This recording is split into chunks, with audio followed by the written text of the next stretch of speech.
Okay. Hi, Tom. Hey Beatrice, how are Hello. you? Good, thank you. Good. And welcome everybody to Coaches Unleashed. This is where we talk all about coaching and how everyday people can get life-changing results through coaching. Hmm. Today, we are going to talk about overwhelm and burnout. So, Mm. Beatrice, this is a topic close to your heart.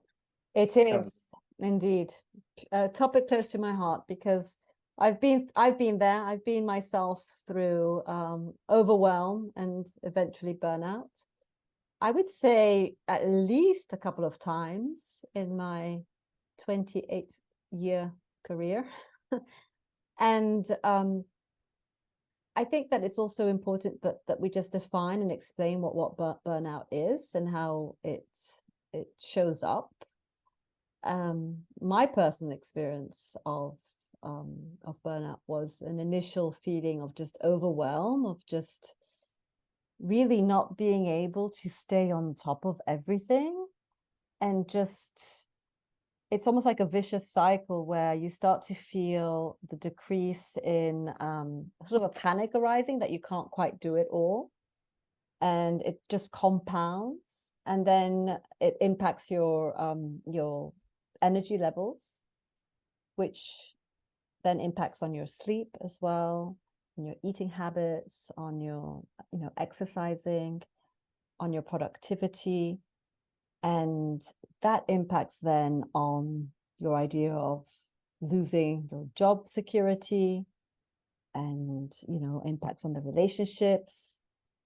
And it just kind of then becomes almost chronic quite quickly, because initially you think it's just a phase, and then a month has gone by, and then 2 months have gone by, and then 3 months have gone by, and then sometimes 6 months have gone by, and then you start to, I think the alarm bell is when people close to you start to tell you you're not the same person. What's happened? And I think that is when I realized that I needed to do something about my burnout and my overwhelm. Mhm. And that's when I took care of myself and got some therapy, some help. Mine was so bad, I also had to take some medication to help with my burnout. Eventually found my way to a coach, and from there things just really accelerated, and I got back to sort of my old self. But it was quite a journey, I have to say. And so I'm able to recognize burnout, and I totally feel for people that are going through that sense of overwhelm and burnout, and reach out to me. And that's what I do. I help them to get back to a level where they can function and think properly and make the decisions that they need to make in order to be healthier and happier. Hmm. You mentioned the therapy and then coaching. Yes. What was that, the difference between those two, and what did they allow you to do?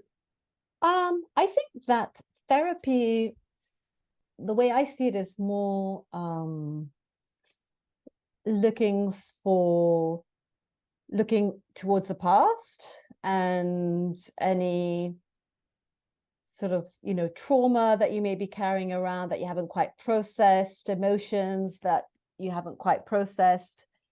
So it's much more looking towards the past and trying to resolve those issues, whilst coaching, which you can do at the same time as therapy, Mm. or you can do it subsequently, it depends, everybody's different, but it's more, I would say, in the present and forward thinking. And it just really accelerates the learning journey that you're on.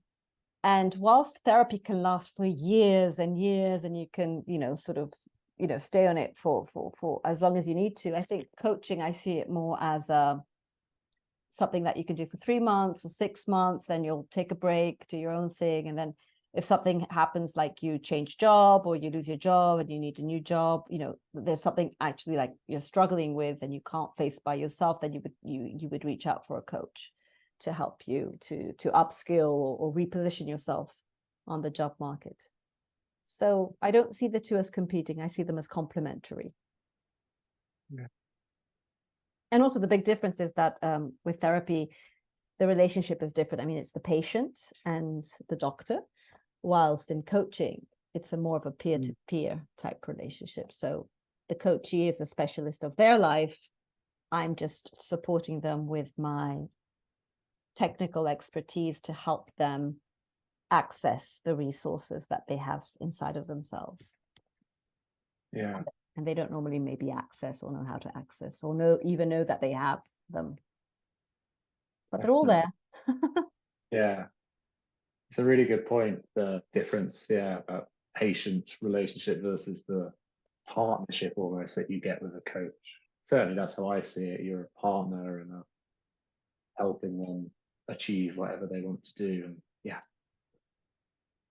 You mentioned that go on. Go. No, I was going to ask you if you've seen it in so I spoke about myself, but I'd love to know if you've seen it in your coaches, Tom, Overwhelm and Burnout. Yeah, I've seen it. One particular example where I had one client of mine who came to me with just a lot on, just so much happening at work and at home. They'd had a bereavement. They'd moved house. They'd had a bereavement in the family, and they'd also a lot of work stuff happening at the same time, and a lot of bottleneck to them. They're in a senior role, and just everything was a bottleneck to this person, and they wanted to take holidays to deal with the other stuff, but then they felt that, if I take a holiday, it'll just get worse when I come back, and all of these things just bubbling up and up and up and up. So what I did was this was an hour session I had with this person, and just held space for them and let them talk it all out. And I think it helped. It definitely helped because I saw the visible change in them. But just speaking it all out, getting it all out there, and then allowing me just to paraphrase and summarize what I was hearing and the things that was real for him as well. And letting him see some options, things that he could do to help. And again, what you said earlier resonated, that whole idea of moving someone forward and coaching being that thing to move you forward. It was very noticeable how once some options were there in front of him, he could then make a plan and actually, right, okay, I can do that. That's going to relieve this part. I can do that. That's going to relieve that bit. And definitely saw a noticeable change from beginning to end, which is really powerful. And it's great to be able to do that. Yeah.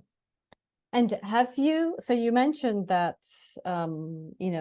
almost sounded like this person also went into this vicious cycle where they couldn't actually take a break and go on holiday because otherwise the work was just going to, be even more when they came back from holiday. What do you find are the contributing factors to burnout? Endless things to do. I think that's it. I'm certainly seeing elements of that creeping in myself at the moment, which is interesting because I'm always feel and always very comment that I'm an incredibly laid back and nothing phases me kind of person, and generally take life very easy and relaxed and take my time. And now I'm in the situation where I'm moving house, leaving a job, starting a business, trying to sell all of our things to move out, and all these kind of things that are happening, and planning a trip as well, and planning visas for where we're moving to, and all of these things that all need your attention. And then there's still a job that you're leaving at the same time, which you're trying to hand over to other people. So all of these pressing things coming at you at once, and feels like everyone's just shooting you for their time or something. I don't know, pulling you here and pulling you there. Almost a feeling of just always being on. I was mentioning it to my partner earlier, that kind of, you wake up in the morning, it's to the checking the emails, and then it's doing work and doing some coaching and coming back, and then I'm trying to sell my camper van at the same time. So the Mm. evenings are there trying to show people this. It just feels like there's no time for me at the moment. So it's interesting being a coach in that position and kind of going, how did I end up here? And yeah, and Yeah, checking in with yourself and saying, I help yeah, others. I need to help myself first. What can I do to help exactly. myself? Yeah. So it sounds Yeah, like there's a lot of moving parts right now for you, Tom, and sounds like a bit of also giving up on some of the control that you may have more in your day-to-day life as things are changing. And I think lack of control is a typical factor yeah, that can contribute to overwhelm and to burnout. definitely. Yeah, I like things my way. Yeah. In the order that I choose. Yeah. So, I find that also having unclear job expectations and just dysfunctional mhm, work dynamics, lack of social support, and when you're unable to have that work-life integration, we hear a lot mhm. about work-life balance. I think the new word now is work-life integration. And when you're unable to do that, it can, lead to overwhelm and burnout, because we are people. We're not just professionals. We are people. Yeah. Yeah, I noticed that both myself and in others as well, in small, fast growing, like real fast paced work environments where there's always another thing and the next thing, and there's no just, whilst it's fun to work in that environment, it's also tiring. Oh, yes, draining. So, yeah. What have your experiences been with your clients in terms of overwhelm and also burnout?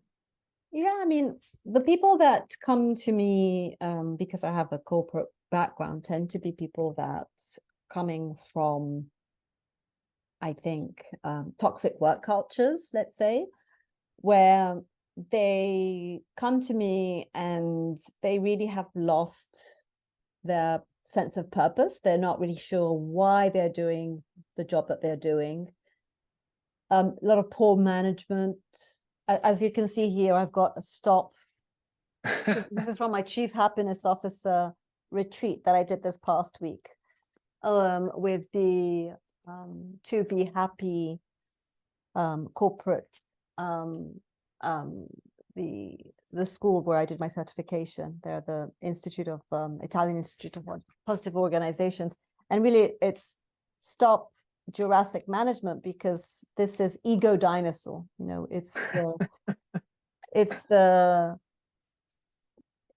it's the boss with the big ego, the one that Oh, just wants to be the big boss, so they don't really care about anything else except for their own ego. And the damage that such leaders have on other people is humongous, because it's not just at work. I mean, it's, the people then feel the bad management also at home, and it has an impact on their personal life. So I think bad management is the number one contributing factor to what I see. Also, lack of recognition. So people don't feel recognized for the contributions that they provide. They're not feeling valued, and there's lots of disengagement. They're feeling psychologically unsafe, so unable to speak up. They don't see the point of speaking up. And Gallup has just released their 2023 report on the state of the global workplace. And the latest figures are that the thriving at work actually is growing. So it's been the highest since 2009, but that means that it's grown from 12% to 23%, which is quite a lot. So those are the people that are thriving at work. So it's about 23%, which is pretty good. hmm, But if you look at it from the other perspective, that means that there's 77%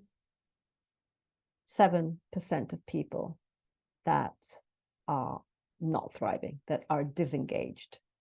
and 60% of people that are basically, doing the quiet quit. So they're still doing their jobs, but doing the minimum. And if we could only reach them and have them, from contributing 20%, contributing to 30% or 40%, I think that the value that they would bring would essentially double, without actually having to get an extra headcount. You're able to get more out of an employee, but also the employee is able to feel more connected and more recognized and feel like they, contributing. So it's a win-win. And then you've got about 20% that are actually actively disengaged. So they are like loud quitting. Meaning that they actually, sometimes even take actions to harm the organization that they've been working in, that they will retaliate, they will oppose the leaders, they will undercut the goals. And then, obviously that creates a whole, sort of mismatch between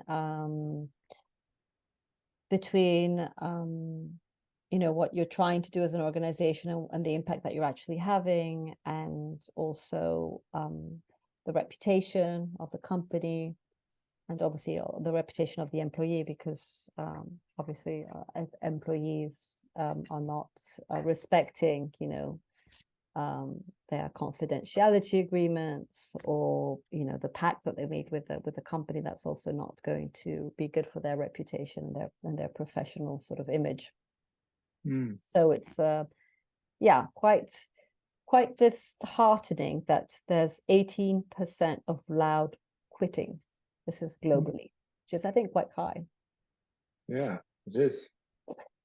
How do we deal with that? How do we deal with that? I think it's really work with the leaders, right? And ensure that leadership is trained and upskilled with what being a good leader means, a positive leader that has a positive impact, not just on the profit and the margin, but also on the people, and ultimately, ideally, on the planet and on overall prosperity. So I think it's working on leadership and ensuring that there are mechanisms in place so that bad leaders are vetted out. So a lot of bad leaders just tend to be very good at up kissing and down kicking. So they will know how to enchant and charm their leaders and the influential stakeholders within the organization, but then are have a reputation for just being extremely uncollaborative and nasty and getting their own way, and just not being very supportive, with the people that they have under their care. And I think that there needs to be mechanisms in place, whether it's 360-degree feedback, anonymous feedback, continuous. So, like every 3 months, to ensure that, leaders are can benefit from feedback and can improve themselves. And essentially, if they're not made to be leaders and they can't improve, then, they can be the first to go, I think, really, because the damage that they create is just huge. Bringing this back to the individual who might be feeling overwhelmed or burnt out, what would you suggest to them? So I would first of all want to, I think immediately is just reconnecting with their life force. So if somebody's really overwhelmed and burnt out, it's very difficult for them even to imagine a better future, and for them to start, having an objective and a new career goal and strategizing to reach that goal. So I think you need to really go back to the basics, which is reactivating the life force. So I think, trying to minimize whatever it is that's creating you the overwhelm in the first place. So whether it's, letting people at work know that you've reached your maximum, that you need to, they need to back off, or you need some more support. Trying to get you back in touch with your body, sleeping well, eating well, getting exercise, going for a walk, getting sunshine, just the basics, I think, the body, and then reconnecting with people that actually make you feel good about yourself. So whether it be friends or loved ones or people at work that you've previously had success stories and wins with, just reconnecting with those people and trying to find some advocates for you as well that will help you in a moment of need. And then I think then when you've done that, the third step is really to work on yourself and your internal sort of, your mindset and the actions that you need to take to and trying to understand having a clearer vision. What is it that you need to be thriving as opposed to just surviving? What steps do you need to take? Is it just in your head, or what other actual steps that you need to take in order to maybe change the context you're in? Maybe you may need to change jobs. You may need to take some time off. You may need to go to therapy. You may need to, do other things as well. So just understanding what it is that you need to do apart from changing your mindset, I think helps. I think a really interesting angle of that as well that you mentioned is around kind of changing things and what needs to change. And what I'd noticed from that is there anything that may change that's going to help? So for me, for example, from my own personal experience, I can see that what I'm facing is very temporary, because I know that once I hit a certain date and I've moved out, that whole thing is gone. And I can kind of almost accept that some of this is just the natural thing which is going to end. Whereas I can imagine a lot of people think that way in a workplace environment which isn't going to change unless they take some action. But they might think, oh, it'll change. You just go into this constant loop maybe where you get over it and go back into it. So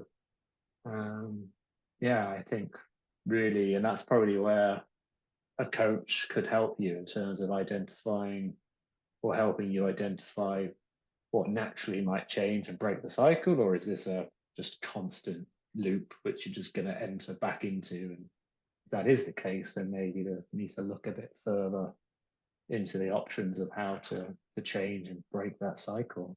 Yeah. And see things, a coach can definitely help you to see things from a different perspective, because some people, wherever you put them, they'll start eventually to feel that overwhelm and that burnout, because they just haven't quite learned to also combat to prevent burnout in the first place, and to put in place certain boundaries as well. Yeah.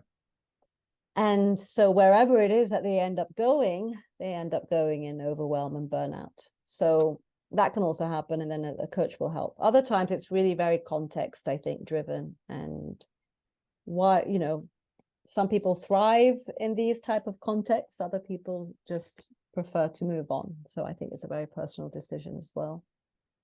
But yeah, I think having a coach help you analyze and see things from a different perspective always helps.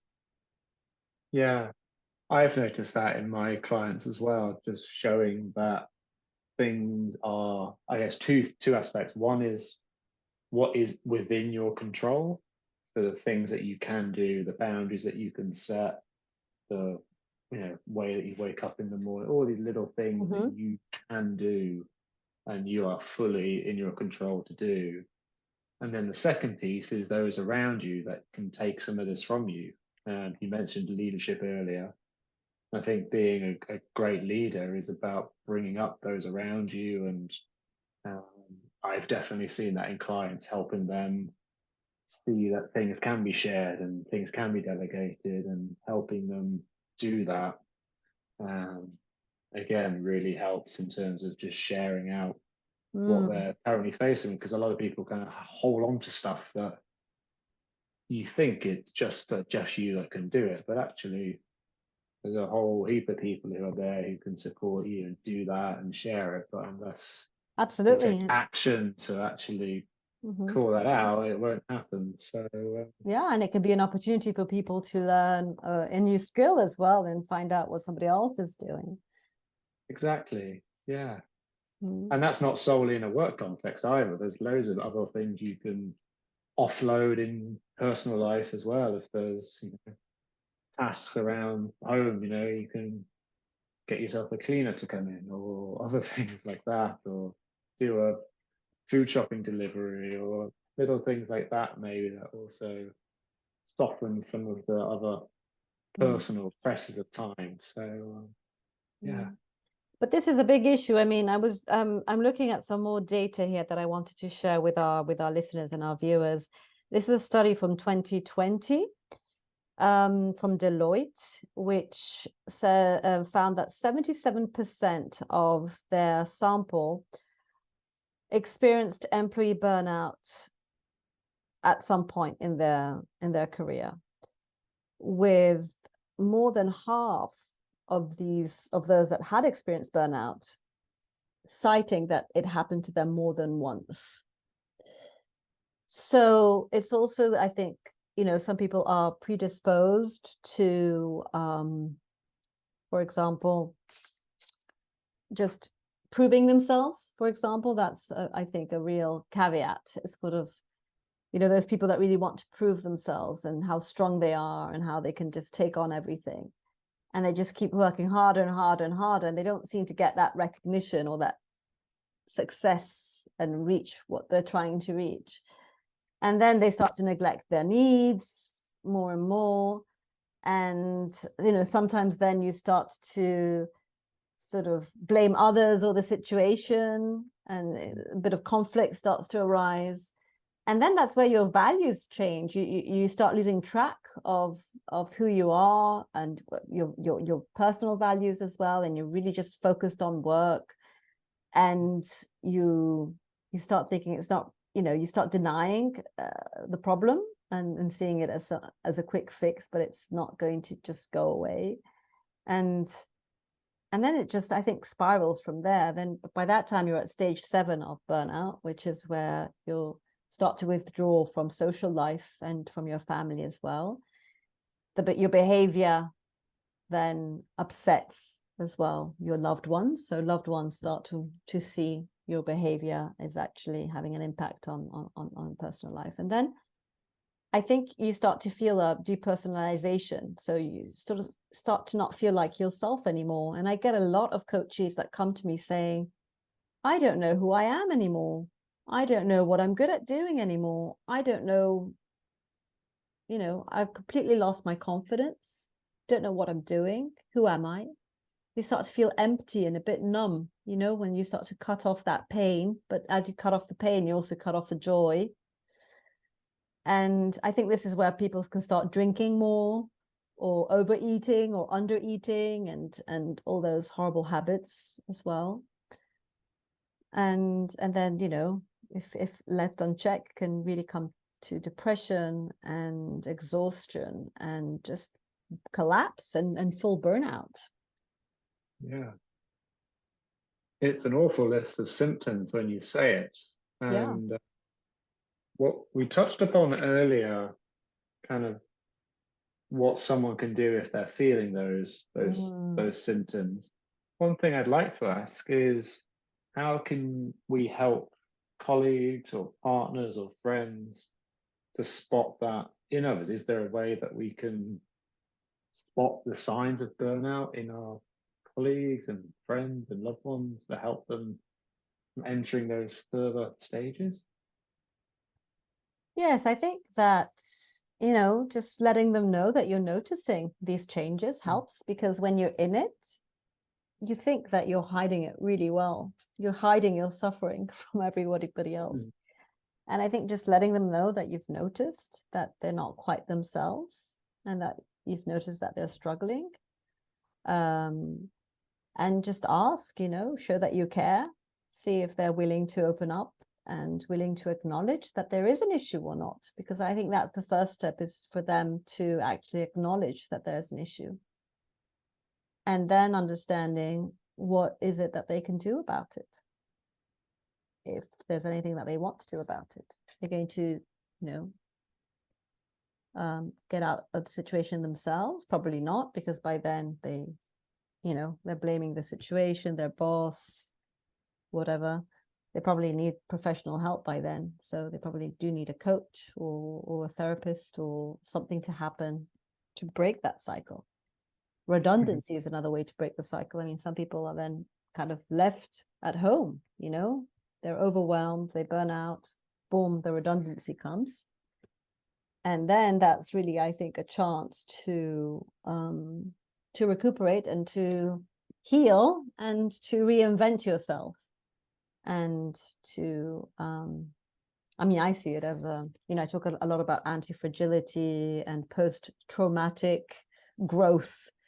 For me, it comes from there. It comes from, experiencing something that strong.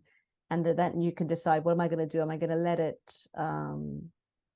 kill me? Am I going to let it drown me? Or am I going to decide to actually turn my life around and, choose happiness? And that's also why I decided to become a chief happiness officer, because I believe that we can cultivate our own happiness. And by that means making certain decisions, and wise decisions about our health, about our lifestyle, about, reaching for our dreams. First of all, identifying our dreams, and then reaching for our dreams as well.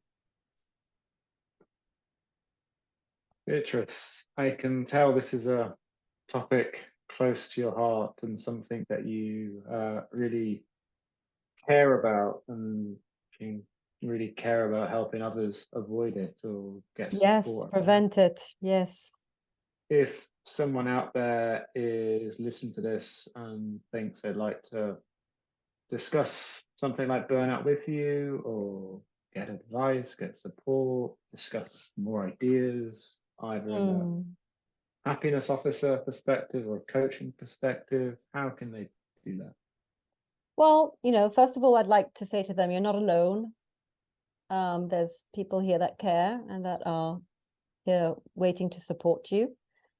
And to, of course, reach out. Either send me an email. We'll link that in at the bottom of the podcast and the video. You can find me on LinkedIn, and just shoot me a message, and we can have a connect. And I'm here to listen to you and understand how I can help. And